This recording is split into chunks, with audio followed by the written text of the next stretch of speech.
I saw a lady one time with a stiletto in her eyeball. That was crazy. How did it get there? What happened? Okay, whoa, you're not just like, well, I don't think that. So I feel like nurses and teachers have a lot in common. So much. You know? I feel like, they work so hard. So many teachers and so many nurses go into the professions because they want to help people, they want to change the world, they want to do good.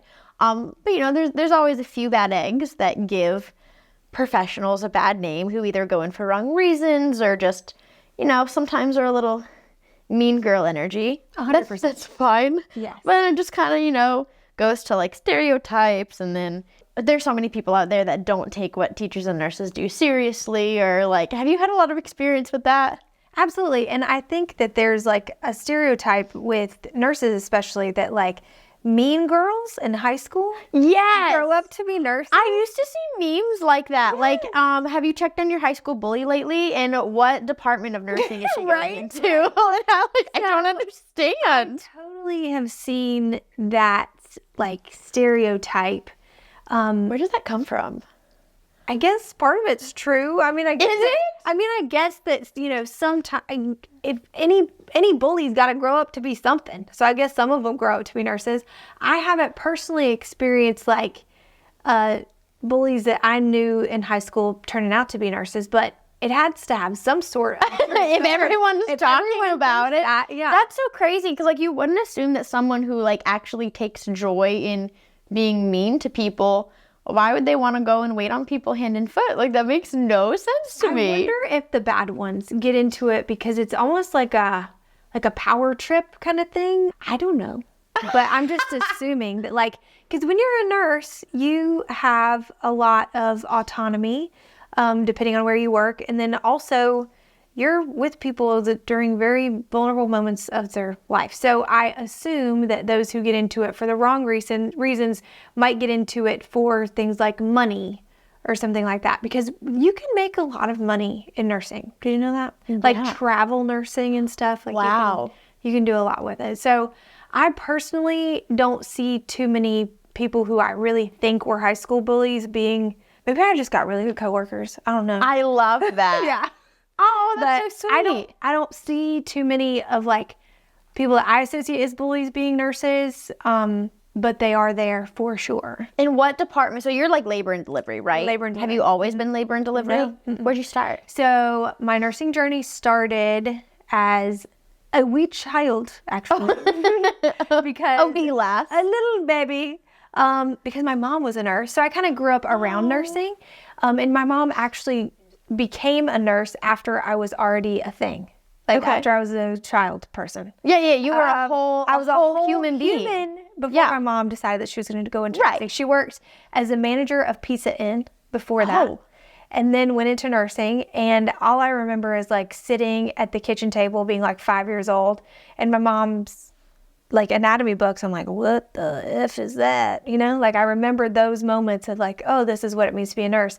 And what I assumed she was doing because she would tell me like, oh, I'm going to go help people who are sick. So I thought that meant that she was doing what she did for me whenever I was sick, which was hold their head when they're throwing up. Like I thought that was what I thought she was on wet washcloth patrol for their forehead, and then just like holding the weight of their head as they puked.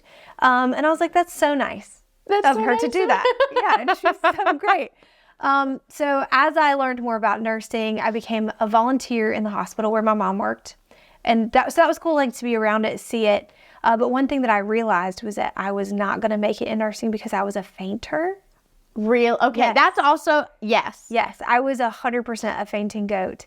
My mom was also a nurse. Actually. Yeah? Yes, my mom was also a nurse, and she always like, do you want to be a nurse? But I was also a like squeamish, like, whoa. So I never even considered it. But you faced your fears. I did, kind of. Yeah. I mean, I had to. But I remember one day I was volunteering at my mom's hospital, ironically on labor and delivery. And I told the nurses, I was like, I want to see everything. Like, if you have something cool that I would want to see, I want to see it. So they're like, hey, the phlebotomist is going to go draw blood on this baby in the nursery. I'm like, I'm there. I'm ready.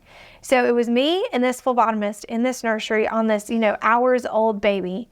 And she begins to poke the baby, and then she says something that I'd never heard before. And she said, "Oh no, it's gonna blow." And when I hear that noise, I think the baby is going to explode. Like that. That's the only context. How old were you? It's gonna blow. Like 16. I was 16. Okay. The baby is going to explode. Yeah. Like, I didn't know what she had done, but this is bad. This is really bad news. So I took that information in, and my brain said, nope, not today. Turn off. I passed out, and this poor phlebotomist has a needle in this baby, and then she has me. I hit my head on the way down on like a bassinet, and yeah, they called my mom, who was working that day, of course, and they're like, "Hey, we're gonna take her down to the emergency department," and she's like, "Absolutely not." Because if you're the child of a nurse, you get very little sympathy about anything, you know? So she's like, "No, this is just the way that she is." So I had told myself that day, like, I can't be a nurse. You know, like, if I can't handle that, a baby exploding, then I can't be a nurse. But I ended up going to nursing school just to spite myself. And you know what actually got me through nursing school? YouTube. Because I had to YouTube stuff that scared me in order not to pass out. Oh, how the turntables. I know, right? Oh, isn't that crazy? The turntables. So I would YouTube, like, somebody getting their blood drawn, somebody getting a shot, somebody getting a central line placement, thoracentesis, paracentesis, like things that freaked me out. I had to watch over and over and over again to desensitize myself. And even though I grew up passing out at anything, I went through nursing school and only passed out one time. And I don't even really want to count it as a full pass out, because I was drawing blood on this woman who had a central line placement. Okay, so it's basically like a big IV in your neck. Right. Okay. Ooh. And so there's no needles associated with the drawing of the blood. You just kind of like screw in a syringe and you pull back. Okay. And so I'm doing that, and I'm like, this is going to be easy. No needles, right? And I'm pulling it back, and it's warm, and it's red, and it's very warm, and it's very red, and I start to feel fuzzy. Have you ever passed out before? Yeah, when my husband got his blood drawn. Really? You're just like the sympathy fader. Well, I'll tell that story in a second. Okay. I want you to finish yours because I'll ramble, and I do not want to cut you off. So I feel it in my hand, and I'm feeling fuzzy in the tunnel vision, and things are getting muffled, and I fully got in the bed with this lady. And I was like, have you seen the video that's of that girl is like, I'm just going to take a nap right here. That's what happened, except in my patient's bed with her. What did she say? Are you okay? Yes. Yeah. I am now.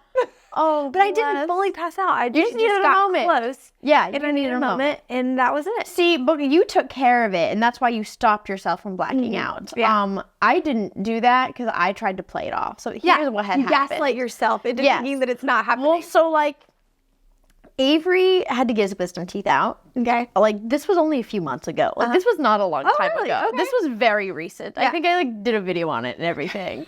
So obviously, because they have him on like medicine, on drugs. Yes. I needed to be there to, like make sure he was okay, drop him off. As soon as they started the procedure, they had me leave the room, and drive him home. Yeah. Well, as they were prepping him, Avery's very afraid of needles, like very afraid. He has refused to go to a doctor's office in the last decade because he doesn't want a flu shot. He doesn't want blood drawn. Poor dude. He is terrified of needles. Yeah. So he was very stressed out to get the IV. Yeah. He even asked them when we checked in, is there like another way that you can knock me out other than the IV? Oh, Like, is there? He goes, I Googled and there are options, and they're like, no, man. And he was so upset. So I really wanted to be supportive and like hold his hand when they gave him the IV. Of course. But for whatever reason, I watched them stick him. And then I started to feel the fuzzies. Yeah.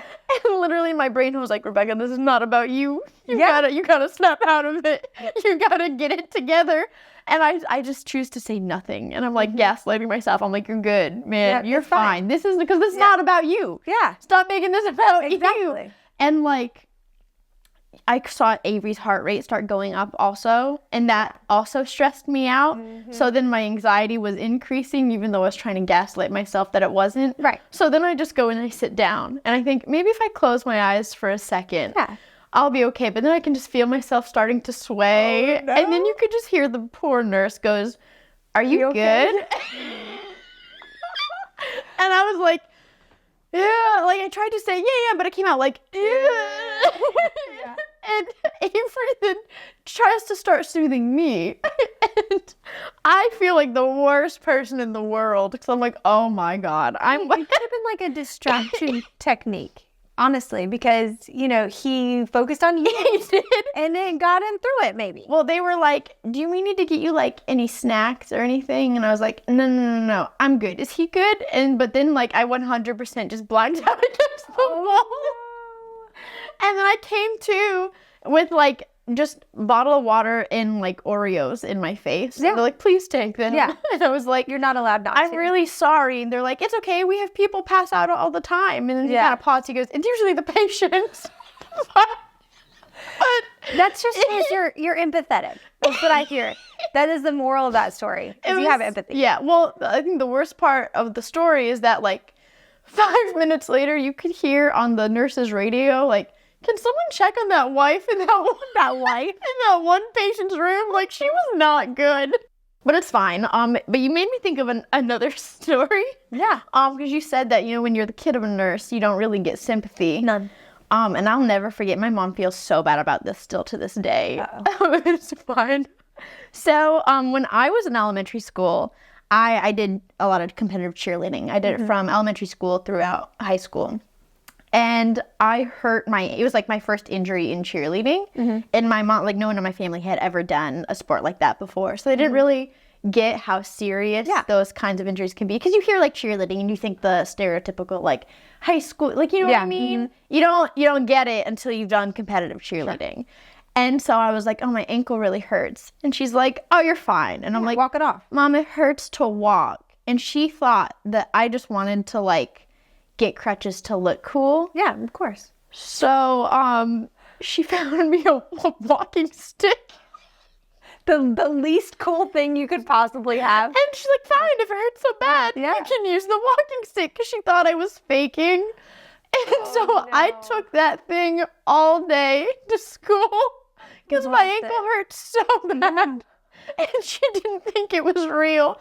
And then at the end of the day, she saw me using it to get to the car. She goes, oh, wait, are you good? I was like, no. And she's like, oh my God, I'm so sorry. She's like, let's take you to get some actual crutches. Yeah. I said, yeah, that'd be nice. She's never doubted me again. I guess no. I mean, either your child who, at this point in life, would be mortified to be using a walking stick. I was using it second grade. Oh no! It's so funny.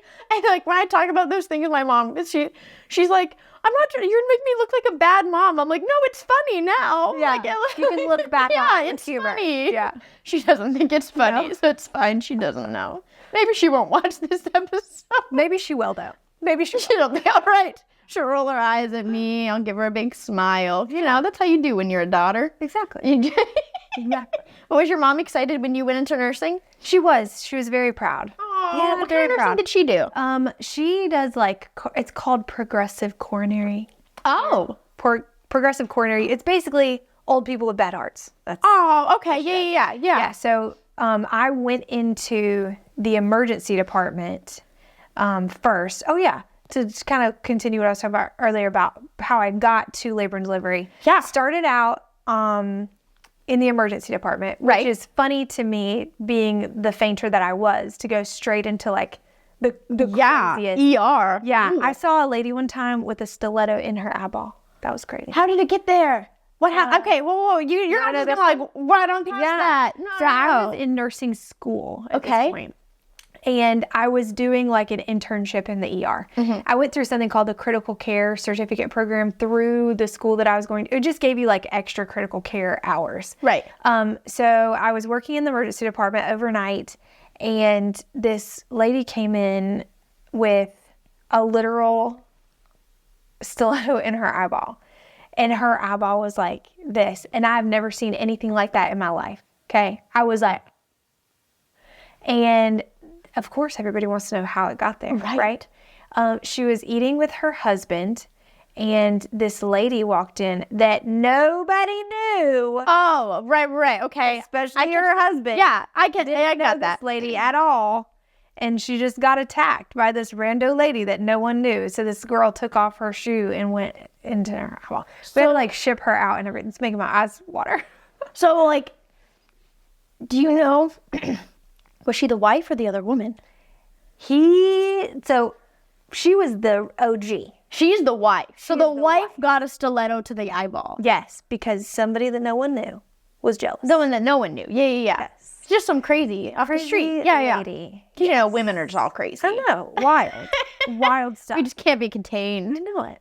So I went from being a fainter to being able to be vertical and see that at the same time. Absolutely not. So I was like, I can do emergency. So I did the emergency department for 6 years. The last year that I was there, I was the assistant director of the unit and hated that. Hated it so much. Why? Because being a manager is awful. Yeah.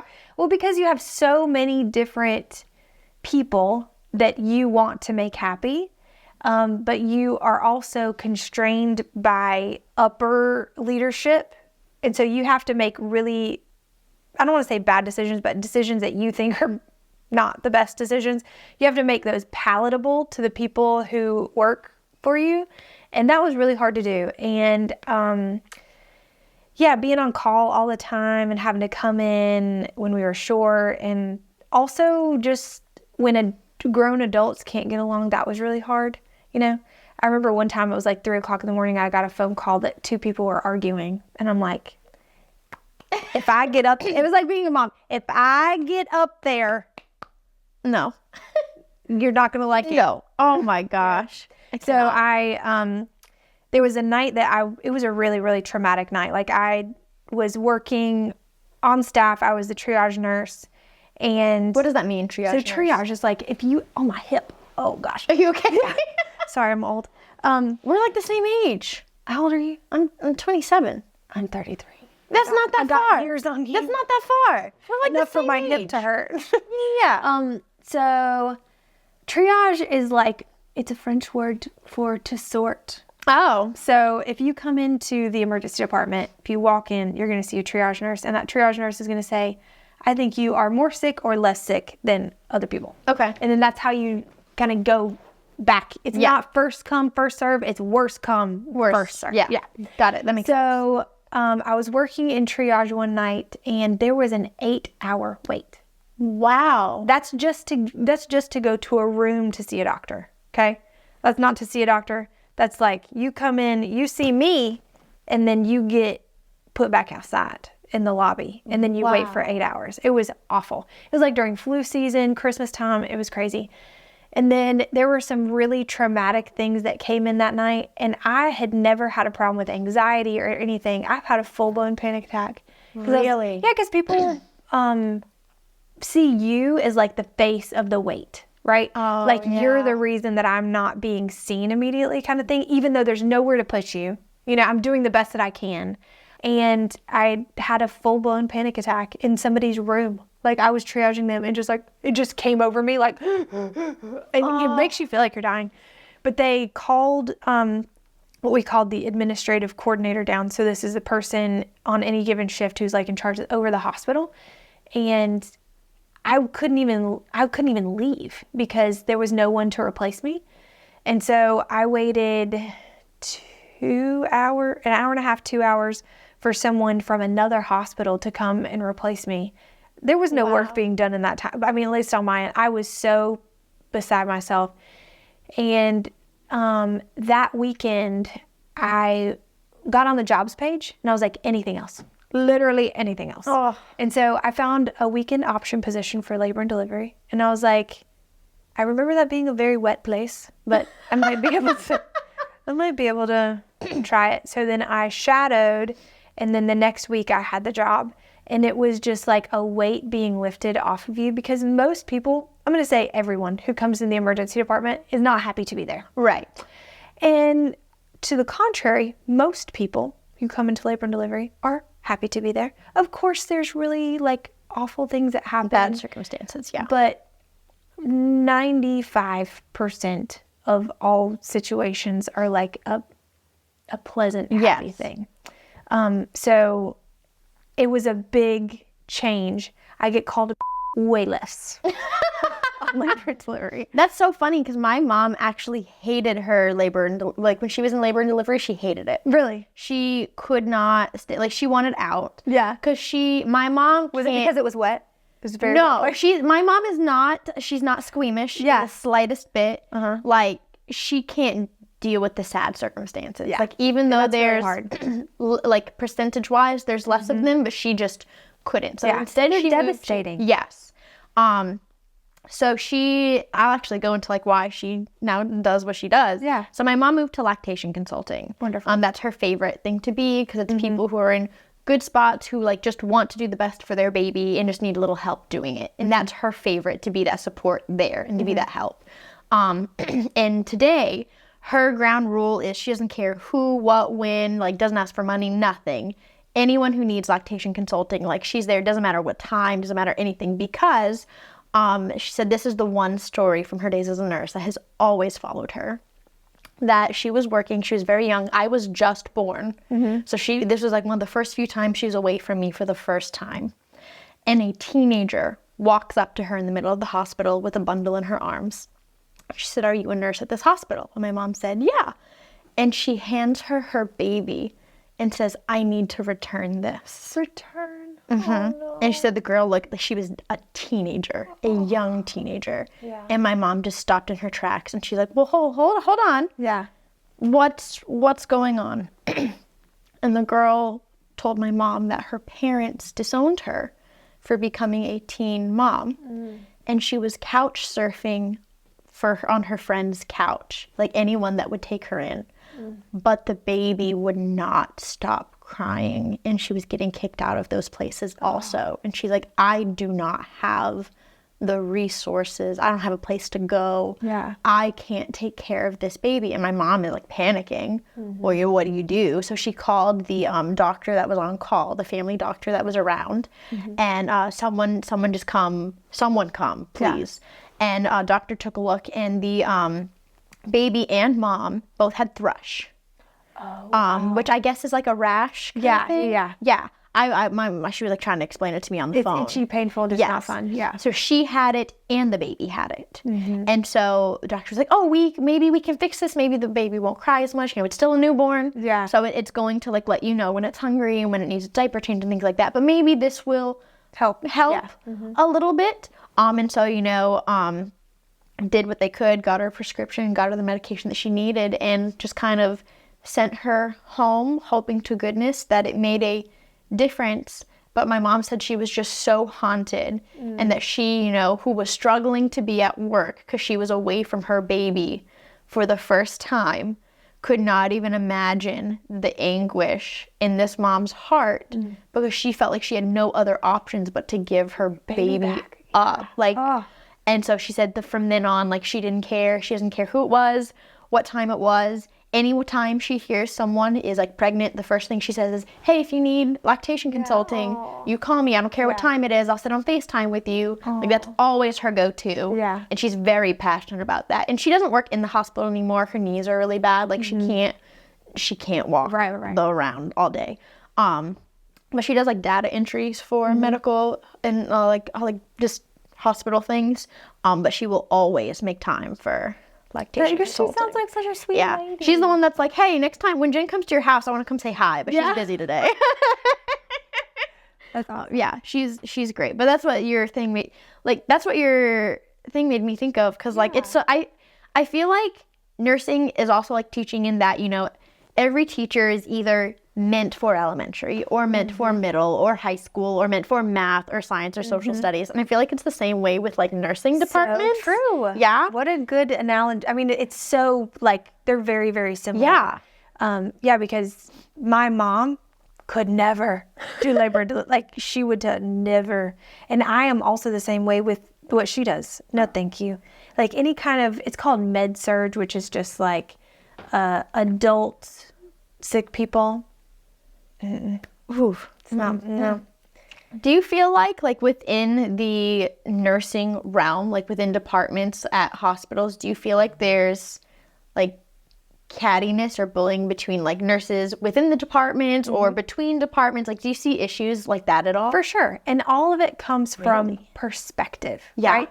Because if I am in my unit, I understand the struggles of my unit, right? So if you're coming from a different unit, you understand the struggles of your unit.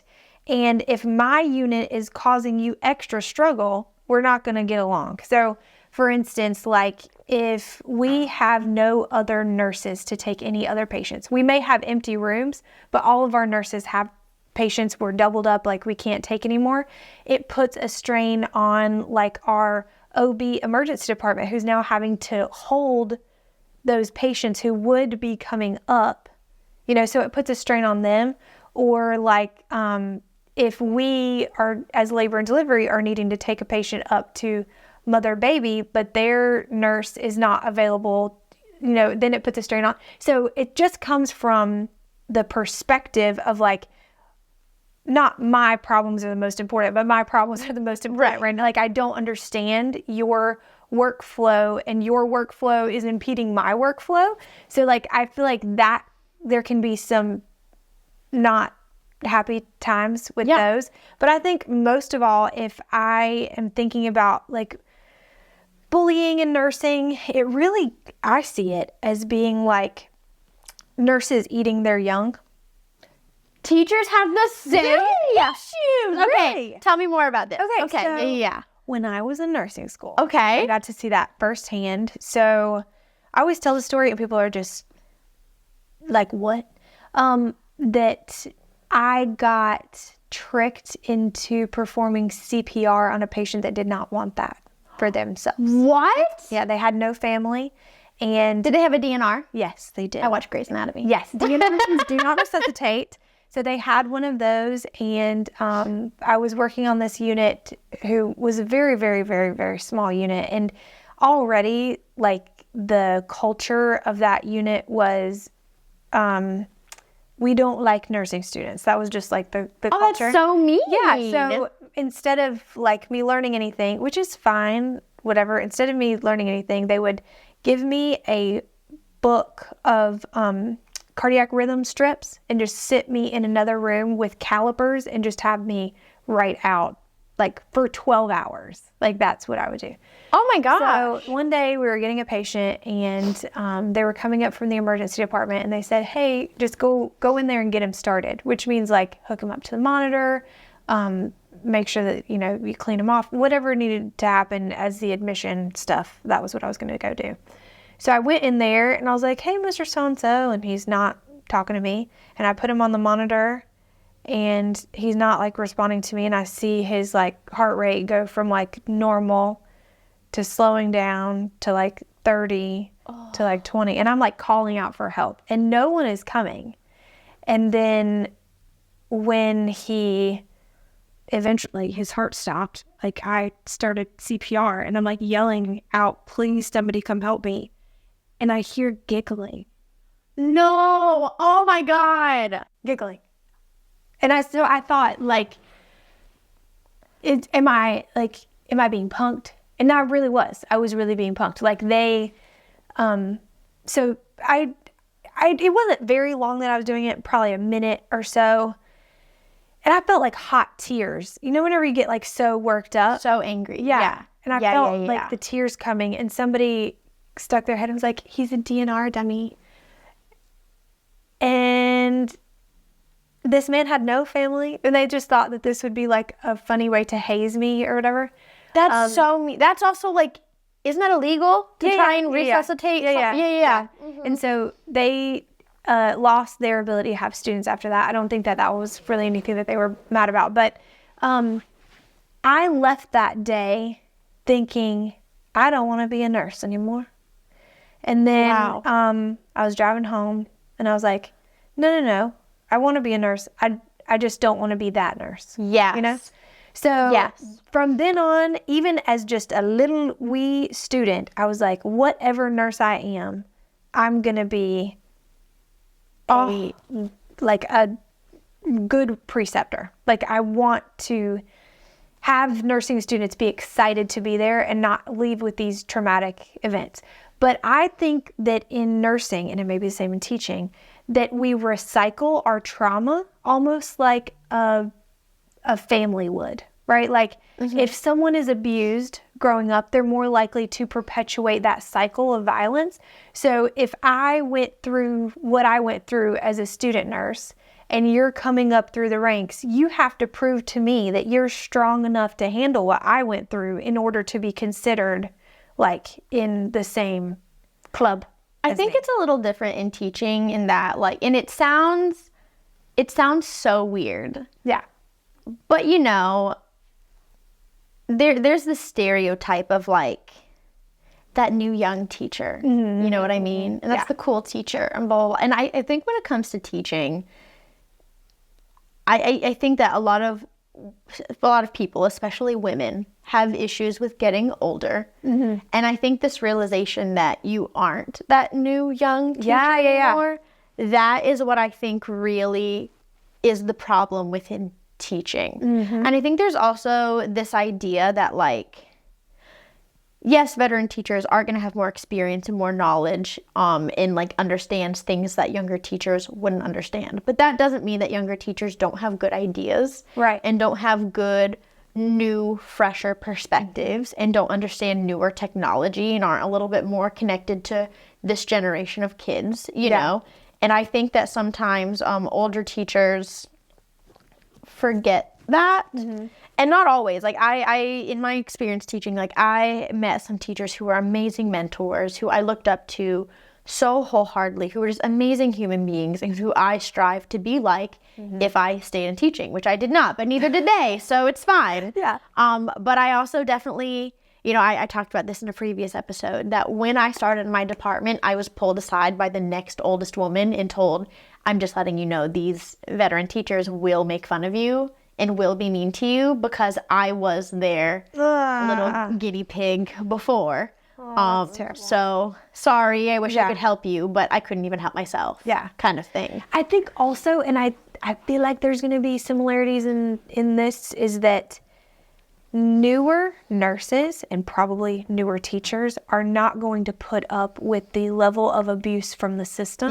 That older nurses have had to endure. 100%. So we have a lot of new nurses who are not going to put up with, oh, you need to be a team player, you know? Like, oh, you need to pick up extra shifts because you need to show that you are a team player. But when you show that you have those boundaries, well, then you're just a problem. Exactly. I hate that. I hate that. And it's so funny because at the same time, you have the higher ups that are like, we can't keep new teachers. We have 3,000 vacancies. Why are hospitals so bare? We don't have enough nurses. But at the same time, oh, you're feeling sick and you don't want to come into work? Well, I guess you're not a team player. Bingo.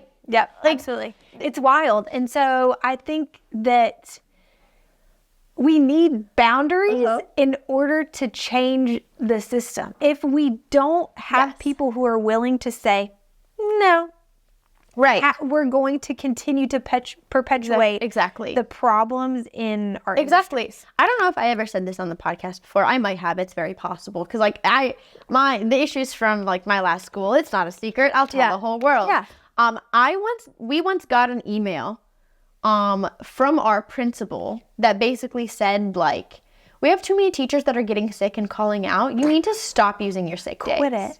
Like, stop using personal days. Stop using, like, you should really plan your vacations better. I know it's your personal days and you can technically do what you want with them, but it'd be really great if you could just stop using them and stop calling out sick. Oh my gosh. Like, think about your colleagues who are having to cover your class. Because, of course, admin couldn't be bothered to do it themselves. So that would be terrible. But, so we talked about issues between nurses and nurses. Have you experienced a lot of issues between nurses and patients? Yeah. And I think that a lot of... So I see it two different ways. I see like the emergency department side of it where there's straight up violence there. Okay. Really? What do you mean? Oh, I was in charge one day, and in charge just means like you're like The charge nurse. charge nurse. Yeah. And I'm like, it's in the mornings, like 7:30, just got there, and I'm kind of walking around, make sure everybody's good. And I hear this blood curdling scream coming from a voice that I recognize. Oh, no. And so I run to the front in triage, and there was my friend, Elena, who was standing like this with just blood everywhere. And I'm trying to make sense of the situation because I see her holding her face, blood everywhere. I see a man who is being like tackled by one of our techs. And I was like, what is happening? And so what had happened was this man was hearing voices telling him to hurt women. And he went around the nurse's station to where she was sitting, backed her into a corner, and just sucker punched the crap out of her face. She had to get plastic surgery. She had to get braces. Like, it was crazy. And all because she wasn't talking to him. She wasn't doing anything with him. But, you know, there's such violence in the emergency department because tensions are high always. But when it comes to like issues between patients and nurses on labor and delivery, a lot of it comes from either bad experiences that they've had in the past that cause them to come in with feeling like very defensive toward any kind of medical person, which is valid. Right. Same with teaching. Yeah. Yes. Yeah. Like, I can't blame you for feeling the way that you feel, Right, because of experiences that you've those had. bad apples that ruin it for everybody. Exactly. Yeah. And then also, even if you're, you know, let's say you're coming in to have a baby, you've never had that bad experience before, you're inherently trusting someone who's got scrubs on in front of you, and they treat you poorly, like, that is bad. That is really awful. Yeah. So I think that the issues between patients and nurses, I think that and I don't want anybody to get me twisted, I think that it falls on the nurse to have compassionate, empathetic communication from the jump, and to stop being defensive against patients who don't inherently trust us because we're wearing scrubs, you know? No, that makes sense.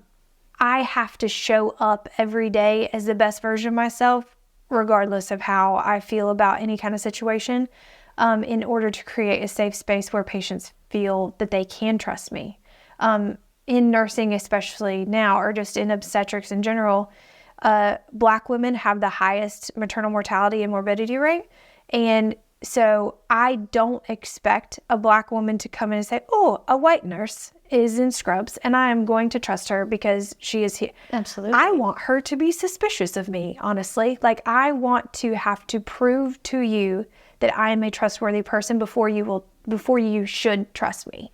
So I think that there's so many facets between nurses and patients, and I think that it can, does, and should fall on the nurse to create safe spaces. It should not be on our patients to come in and have to create that for us, especially if they're a teetotal turd, you know? No, I get that. And like, especially what we were talking about earlier, like before the podcasting with Avery, and is like, you know, hesitation with medical personnel. Because I've mentioned it a few times. I haven't gone into like the details on the podcast or anything like that. I always say that I want to like ask Avery's brother to make sure that he's not offended by me talking about it like that. And I just haven't because I'm lazy. But you know, Avery's mom traumatically passed in a very, very, very traumatic situation. And Avery just really lost a lot of faith in medical personnel. And you know, like I've always been like a very, the doctors say this, so it's fine. Or the nurses say that, or that's fine. But you know, Avery just isn't anymore. And just some people have those experiences, and it's not their fault they had that experience. Exactly. And it's not necessarily the next nurses and the next doctors' fault that they've had that experience, but it's definitely something that we all have to deal with as nurses, as teachers, when people before us might not, you know, do the things.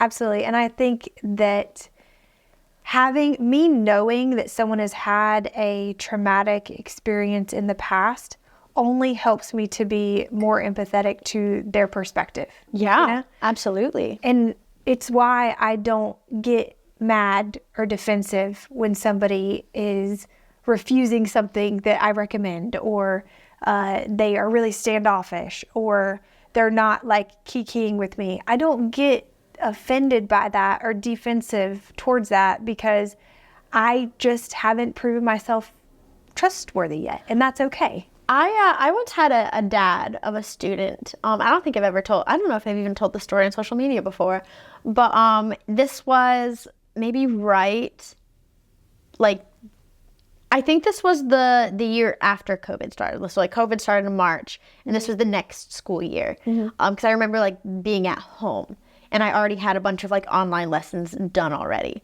because I like from last year, and I had a dad email me.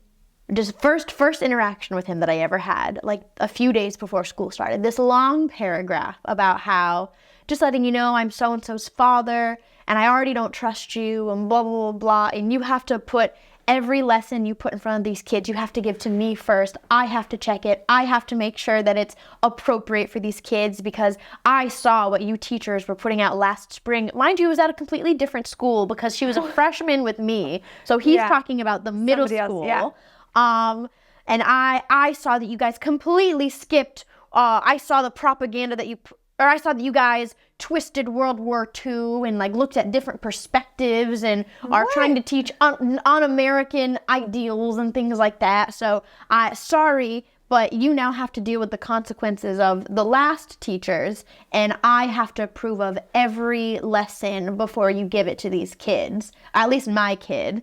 And like I just read it completely in shock, and I just wrote back, "Hey, Mr. So-and-so, sorry you had that experience. All of my online lessons are literally already posted. Online. You're welcome to go look at whatever you want. I try my darndest to, do what I can to make sure kids have as much information about every single situation as possible. Yeah. There are some standards that I don't even think they go in depth enough. And so I add things, like in our Middle Ages, there was no Africa or Middle East, but there was everywhere else. So I just added a day or two to cover them, because if it's world history, it should be world history kind of thing. And literally his next email was, "Oh my gosh, I'm so sorry. Thank you so much.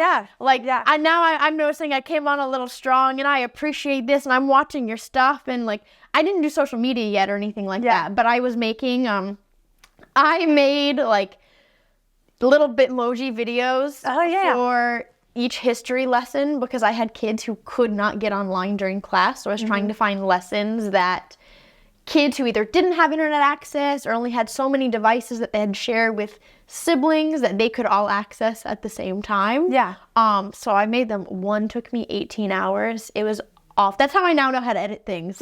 Good Lord. It was awful. It was terrible. That so quick. And it's so funny, because now that I actually do content, I look back at them and I'm like, that is so awful. Like, I did a terrible job. Oh my God. But like at the time I was like, look at how cool this is.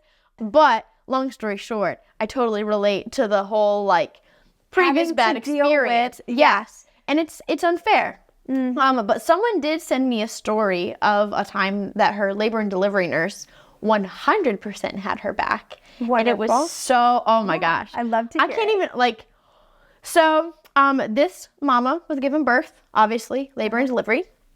And the plan was, whenever she went into labor, she was going to call her mother-in-law, because her mother-in-law and her mother were going to be in the room with her. And her mother-in-law was going to, on the way to the hospital, pick up mom and grandmother and children, because the mom really wanted her children to be the first ones, besides the parents, to hold their sibling. Okay. That was very important to them. Okay. So mom and mother-in-law were going to be in the delivery room. Grandma was going to watch the kids until it was time for them to come hold the baby. Okay. Went into labor around 8 or 9 p.m., called mother-in-law, hey, and mother-in-law lived, like, they all lived about an hour away, so that's why everyone was carpooling. Well, about an hour later, mother-in-law shows up with nobody. Like, nobody is with her. And the mom was like, where's my mom? And she's like, oh, well, it's kind of late at night already, so I just figured they're probably sleeping. So I didn't even call them. I just figured, like, I'd just let them sleep. And this woman was like, I'm about to have a baby. I need my mom. Yeah. Like, I want to have my mom with me because her last pregnancy or her last birth was very traumatic. Yeah. Did not go well. The only reason, like, that she was able to remain calm and be okay was because her mom was there. Yeah. She's like, I want my mom. I'm not pushing a human out of my body without my mom. Right. And she's like, well, it's late. Like, I'm just trying to be courteous of their sleep patterns. Plus, like, your mom got to be there by herself for 2 births. I don't see why I can't just be there by myself for 1. Like, I feel like that's pretty selfish on your part. And she was like, you need to leave right now and go get my mom. Yeah. And she's like, I'm not driving an hour. And she's like, then you need to get out of my room before we have a problem. And the mother-in-law just refused to leave. So the nurse took it upon herself to escort Miss Ma'am out of there. Absolutely. And said, no, I'm sorry. And, like, she obviously took her kicking and screaming, but the nurse was like, absolutely not. Absolutely not. And she, like, told her, hey, if you need, like, I will call your mom. And if she's not here, I'll hold your hand. I'll be your buddy. I'm going to be your person. Yeah. Don't worry. This is going to be great. We're going to get you through this. And it's going to be great. And the mom, I can't remember. I don't think mom got there in time for the birth. And the kids were not able to be the first ones to hold the baby. Oh, gosh. And she said, she's like, I don't know if I can ever forgive this woman for that. Especially when that was the plan. Right. That's the plan. You're going against the plan. I can't even imagine. Like, I don't have kids, you know? Mm-hmm. But I think it's so weird when I hear stories and see things of, like, grandparents not understanding that these children are not their children. Oh, yeah. Do you see a lot of that? Oh, yeah. Do you have any stories that you're willing to share? There's so many things that happen, and the wildest ones to me are the ones where mother-in-law or someone else in the room has such strong feelings about what kind of pain control this person has.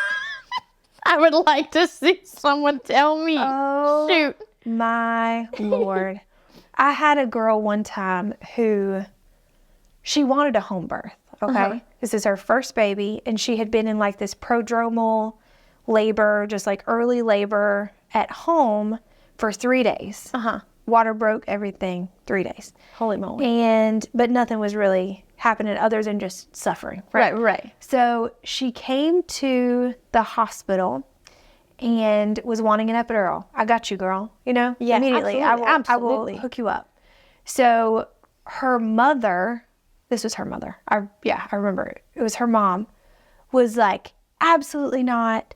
And just perpetuating all these things that are not true about epidurals. But I really could not give 2 turds what the mom thinks. I want to know what my patient thinks. Yeah. Right? So I'm focusing in on her. What do you want? She's like, epidural. So I kicked everybody out. Because where I work, the epidural is a sterile procedure, so we can't have anybody else in the room. We used to be able to before COVID, but now all of a sudden it's whatever. Don't you know? So, the germs are different now. It's different. Built different this time. So she gets an epidural. She's immediately asleep, which is what I was hoping for her. Because epidurals don't go to your brain or anything, make you woozy. What they do is they just numb you. But she finally had a chance to rest. Okay.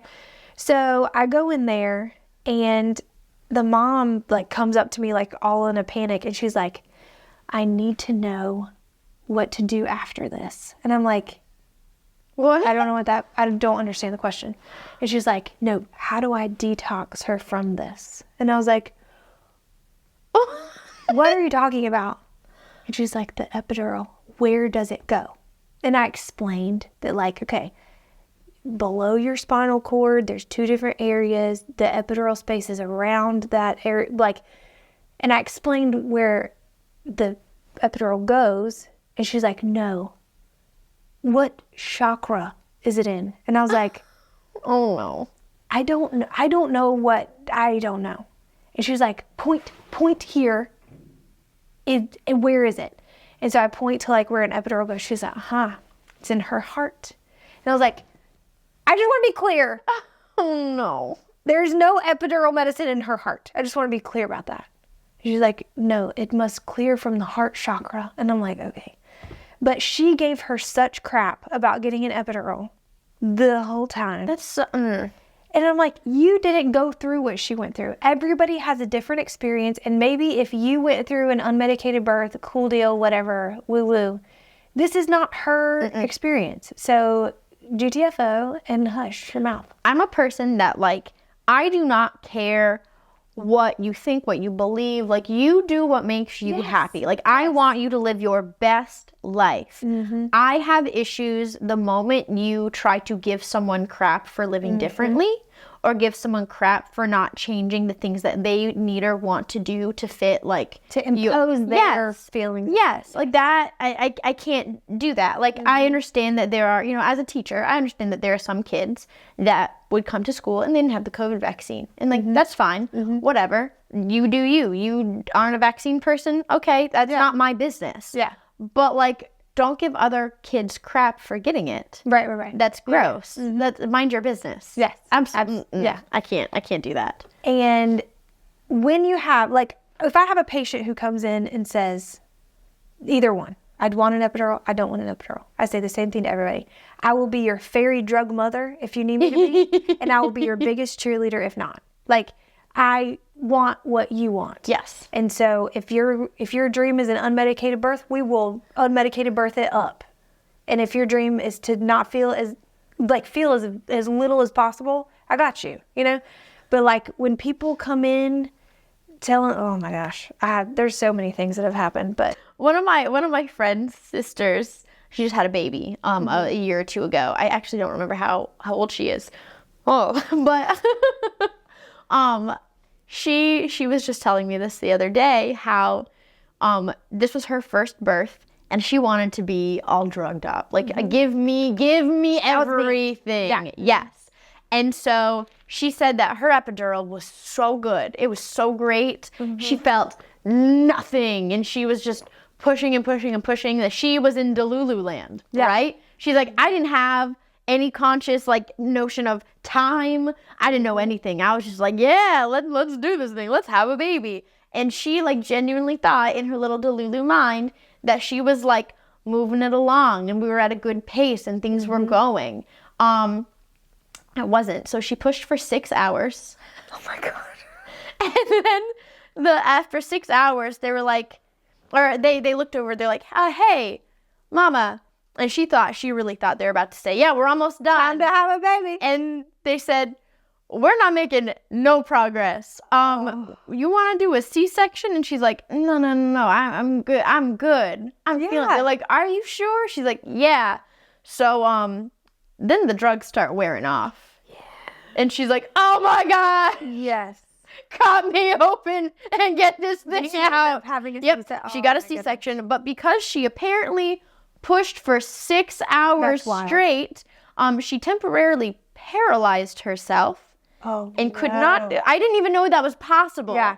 Apparently that's a thing. Yep. From your hips being like this, you can pinch off your nerves and make your legs go. That's terrifying. Yeah. She couldn't go to the bathroom by herself for days. And there was nothing the hospital could do, so they literally sent her home with a catheter. Oh no. What? Like, there's so many. I heard that story and I just, like, cringed to myself, because I swear the best birth control for people who don't have kids is hearing about the birth process. Yes. Like, I heard that and I was like, oh my God, I'm so glad I have my cat. Yes. You're so cute, Fluffy. I don't even think the camera can see her. She's people who watch my other content and my other long forms knows that if I'm in this chair, There's a cat. Vixie's sitting right here, right here. She's not even bothered. She's so good.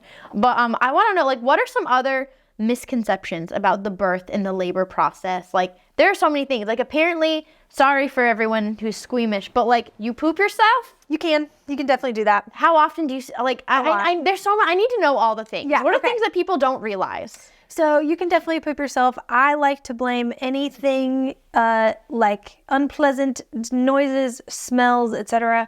All of that is the dad's fault. 100%, as always. It's just common sense. Yeah. Things take a long time. Like, if you're coming in for an induction, I want you to think days. Oh my gosh. Days, yes. The longest induction I ever had was 5 days, and she still did not have a baby vaginally. Yeah. How?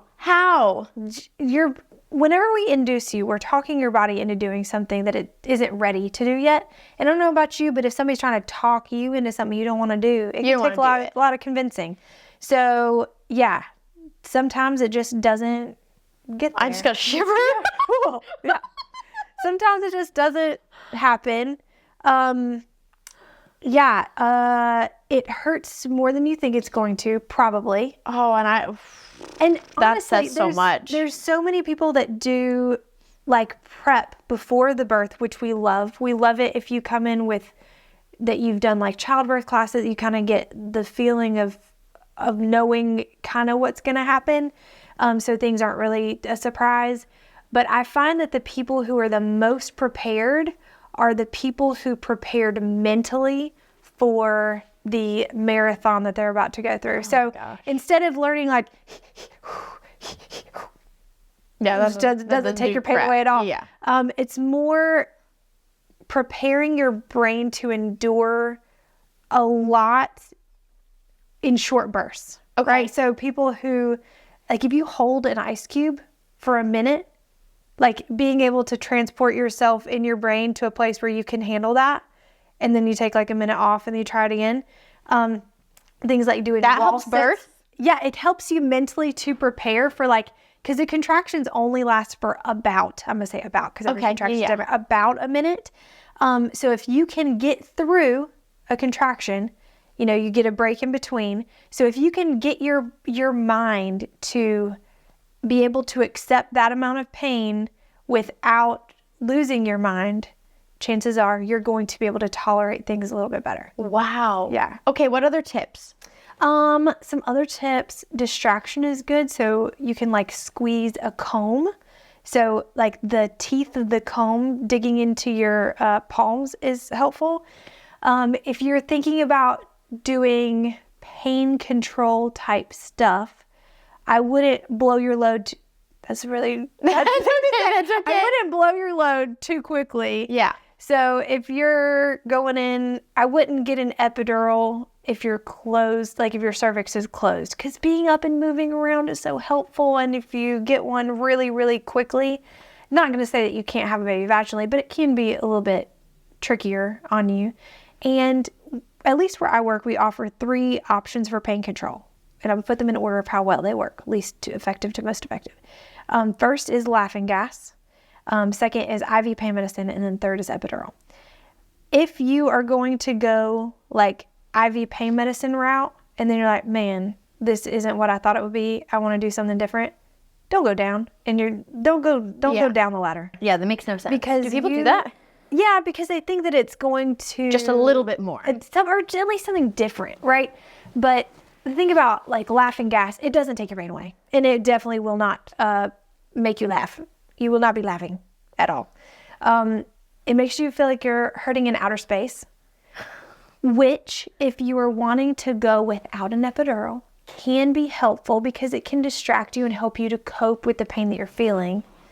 But if you're somebody who knows that they want an epidural, you probably will not be satisfied with the level of analgesia that nitrous oxide can provide for you. Okay, right? So I have 2 questions. Of course. One, I need you to explain like exactly what is an epidural. Like, because like we all hear it and we like know, but we don't know. Yeah. I need to know what it is, and I need to know why so many people are against it. Okay. So an epidural is kind of like having an IV, but in your back.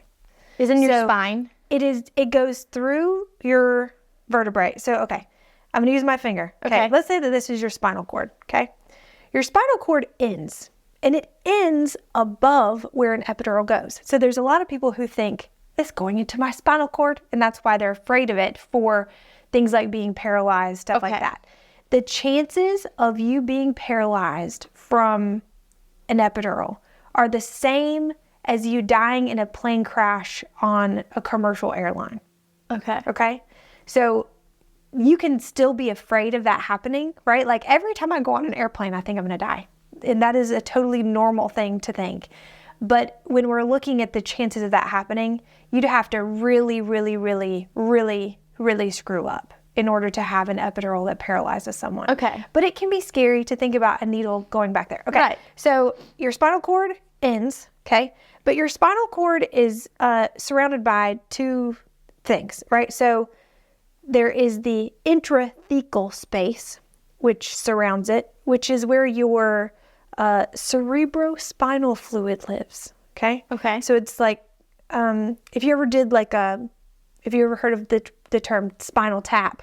I had one. You've had one. Okay. Yes. What they were looking for is cerebrospinal fluid, okay? So that is around your spinal cord. They were really looking for hepatitis, but Hepatitis? I had West Nile fever as a kid, and they Oh, couldn't figure out what no. it was. And so they were testing. But yeah, go on. They were looking at your cerebrospinal fluid. That's what they were testing. Yes. Okay. So around your intrathecal space is your epidural space. Okay. Oh. So it's like around here. Okay. So what they do is whenever they go into the epidural space, they're just going into that layer. They're not going through the intrathecal space. They're not going into your spinal cord. And like I said, your spinal cord ends before where the epidural goes anyways. And when they get into the epidural space, what they're doing is they thread a little catheter into there so that all the needle, anything sharp comes out of your back. There's no more sharp left in there. And the catheter gets taped on your back so that you have it in place. It's not going anywhere.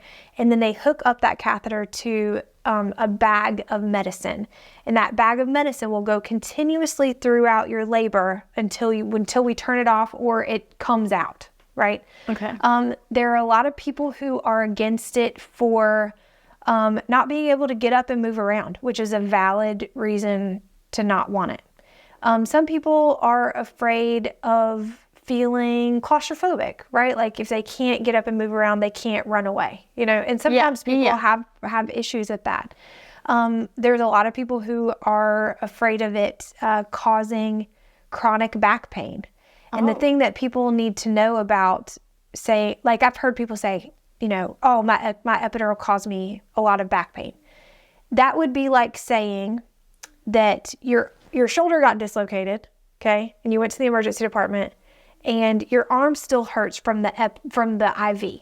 That's kind of like saying that. Oh. We're discounting all of the changes that your body and your spine and your hips go through In childbirth. in pregnancy. Like it changes so much, and it's so easy to say, man, this low back pain is from my epidural. But the epidural disrupts like this much of your tissue, and it heals out. Like, so I get that it's so easy to say, man, that epidural.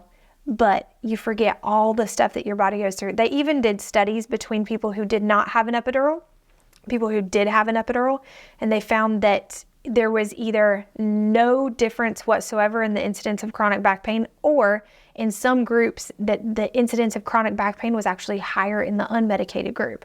So Probably because like the tension of feeling. Yeah, that makes sense. So all of the reasons that people don't want an epidural are valid. Like, yeah, absolutely. I never want anybody to get an epidural who doesn't want an epidural, right? And I'm never going to gaslight or talk somebody into an epidural if they just don't want one. Absolutely. I had a girl one time, she was very, very young. She was a teenager coming in to have a baby. And whenever she first got there, we talked about her plans for pain control. And she said no epidural. Like that was her only thing. She was afraid of it. She did not want an epidural at all.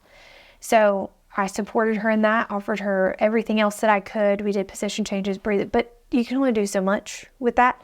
And then she gets to 8 centimeters and she's screaming for an epidural. And so I help her to get an epidural. And as soon as she leans back after the epidural, she begins to sob. And I'm talking like big boohoo. Oh. And I was like, girl, you okay? Like, what's going on? And she was like, why did you let me wait this long?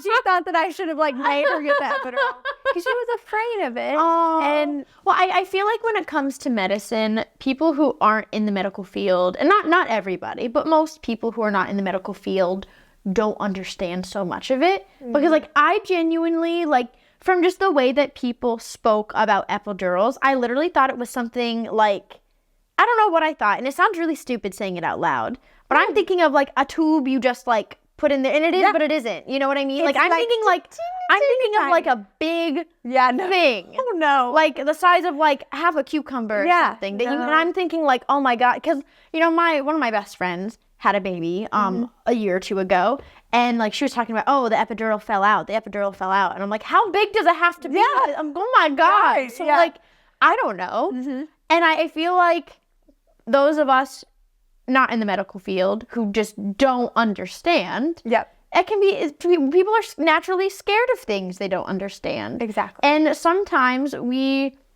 get to a point where we feel like we're too old to ask questions. And that's always something that I say on like, am I the bad apple? Like you're never too old to learn something new. Yeah. You're never, like there's no such thing as dumb questions. Like learning is so important. And I feel like that's where a lot of, you know, like she wanted you to tell her to get an epidural. She had no idea you legally could not do that. I'm not gonna do that for you, girl. Like you like your job too much. Right. That's crazy. And I want to support what she wants is what I want. And so I'm never going to push did I think that an epidural in that moment at her very small teenage body that she probably could use an app? Absolutely. But I'm not going to push that on her at all. Exactly. And the other thing that is kind of a misconception is around epidurals is that people think that the epidural can wear off. There are 2 times that an epidural will stop working. Okay. One is if the medicine is gone and we don't replace the bag, which the epidural pump makes awful, awful noises, and you would know if that happened. And then the other way is if it fell out, like your friends did. Because yes, we tape it up on your back really well, but it's not perfect. If you're like, you know, Struggle. like an alligator and rolling around and stuff, it could get pulled out. But the reason that some people think that it stops working, like when the baby comes out, is that the nerves associated with that deep pressure in your butthole, that it feels like something's coming out of there, are not covered well by the epidural. So you can have like the contractions that get covered okay, but when it comes to that ring of fire or your baby coming out, you can feel like, man, this epidural is not working anymore. But it would be so much worse if you didn't have that epidural. Right. So I'm assuming that just has to do with like how big your baby is, right? It can, but also that's anything coming through there is bigger than we're used to, you know? Right. So yeah. I had a girl one time who came in and said, you know, last time I got an epidural, it wore off by the time I was pushing. I know in the back of my mind what she probably means by that, meaning that she still felt stuff, so she's assuming that it stopped working. And so she said, I don't want an epidural this time. Okay, girl. I'm not going to gaslight her into saying, like, well, actually, it was working. Yeah. So this time she didn't want one. And I said, okay, girl. So we went the unmedicated route. And while she is pushing her baby out, she's saying, my epidural didn't work last time. Because it's different feeling. Yeah. But, you know, I'm never somebody who's going to, like, try to make you, like, especially in the moment, I'm not going to try to tell you that you're wrong about something. We just figure it out together. Yeah. You know? Oh, my God. That sounds so horrifying. Like, again, this is, like, the best birth control for those of us who don't have kids. Yeah. It's good. It's birth control for me, honestly. Yeah, you did it twice. Yes. Oh, my gosh. I told so I work with my OB now, you know, which is kind of weird also. But I went to him the other day and I was like, listen, this Mirena, how long can we keep it in there? Because I'm good. No. Like, I told him also that I was going to just let it stay in there so long it gets barnacles. That's my plan. Avery's cousins that have all had babies in the last few years literally told, both of them looked me in the eye and told me, yeah, you don't feel a thing. You feel nothing in childbirth. Medicine's so great now. And I literally looked at them and I was like, how dare you lie to me? Big lies. How big lies. Dare you? Yeah. Trying to gaslight me into that kind of situation. But I had 2 great epidurals and it still felt like there was a 2-liter in my I'm just being real. That sounds so horrifying. Yeah. And then my husband said, how do you know what that feels like? And I said, don't be weird. I can imagine, okay? So before we go, I want to ask if you have any last thoughts, tips, tricks to give to like mamas incoming, their spouses, people coming to support, and one also for like new nurses who may or may not also be looking for labor and delivery. So start with the new moms, like, or moms, spouses, support, friends, family coming in. Like, what last kind of like advice do you have for them? Okay. Pick good support people. Okay. And know where your information is coming from. Okay. Right? Because there's so many people out there on the interwebs who are charlatans and grifters and will take advantage of your naivete about things and will try to tell you that you need something or don't need something that could be medically bad for you, right? So make sure you are having a care team that you trust. Interview them, ask your friends about them. Like, picking your team is probably the most important thing. And having a support system, whether that be your partner or a doula, support, right? So team support is the biggest thing right there. Yeah, whether it's home birth, hospital birth, like whatever it is. Yes, absolutely. For the support person, I'll say this, that not always is the obvious support person the person that needs to be there for you. You know, like, if your baby daddy sucks, don't let him in the room. just know that ahead of, and you know Yeah. if Dwayne is sucks. You that's not a surprise. There's a lot of people who come in thinking that this is going to be a great opportunity for Dwayne to finally prove himself. Dwayne's not proving okay? Dwayne's going to prove himself the worst, okay? I see it every day. And there's a lot of unmet expectations and sadness and, Dwayne sleeping over there on the couch. But you don't have to bring him, If he's going to play Xbox, he can do it at home. That's exactly right.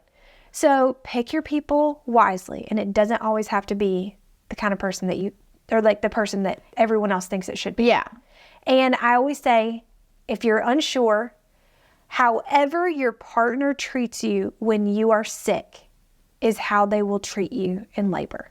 So if you come home or they come home from work or something and you're sick and they expect you to have made dinner, they expect you to do their laundry, they don't go and get you soup. Those are the kind of people, don't bring them. Don't bring them. Because I'm just really lucky. Like, Avery Rogers would never. Also me. Like, my husband will go in the middle of the freaking night to go get me whatever I even would want, right? But I see so many people who don't have that. Oh. And so that's why I feel like I have to say, however they treat you when you're sick is how they're going to treat you in labor. So don't be having these wonderful expectations of them all of a sudden. But if you are a support person, take care of them how you would take care of them as if they were sick. You give them grace, you give them compassion, you give them empathy. If they yell at you, you don't take it personally. They will yell at you. Yeah. There will be yelling. There will be, yes. Knowing what is annoying to them and what is comforting to them are very, very helpful things. Like, for instance, I don't like it if people play in my hair, especially if I don't feel good. Like, it gives me the heebie-jeebies. And so Brian knowing that would be helpful so that he's not like touching my hair whenever I'm hurting, Yeah. So knowing those things is important, and educate yourself. Like, don't leave it up to your lady friend to have to tell you what to do, what not to do. Just she's busy. She's a little busy. Yeah. Yeah. So if you have some education going in childbirth wise, amazing. And then for like new nurses who may or may not want to go into labor and delivery, or who are starting out, are lost little sheep, as you said, little lasses or lads, we love our nurses as well. What kind of advice do you have for them if they don't have the kind of mentor support that, you and I both also really wanted? Yes. I will say, seek it out, right? You're going to find someone on your unit who you want to emulate, right? So you see the kind of behavior in them that you would like to be someday. Seek them out. Put yourself in opportunities to flex your balls. And I mean that as like... Literally flex your balls. Like, to be an advocate for your patient, to stand up for them, to... you don't have to just go with the flow of what a doctor says or a doctor. Like, you have to listen to your patient. You have to listen to them. Yeah. Be always learning, always learning. Just because you got out of nursing school does not mean that you stop learning. And learning doesn't always have to be like getting credentialed to do ultrasound guided IVs. Like, of course, that's a great clinical skill, but also never stop learning about how you can be a better communicator, how you can be a better person who holds space for somebody, how you can be comfortable with uncomfortable situations. So it's not just like the medical stuff. I think that the communication and the advocacy can be just as important, if not more important, than the medical skills that you have. I love that. Yeah. Thanks so much for hanging out with me, Jen. Of course, I had a great time. I hope that you guys were as intrigued as like I have so many more questions, but I'm like, wow, this is the longest episode I've ever done. Yeah. So we're just gonna have to do another one later. Yeah. I love this. Well, thank you guys so much, and I hope y'all have a great rest of your day, and hope to see y'all next week. Bye, lovelies.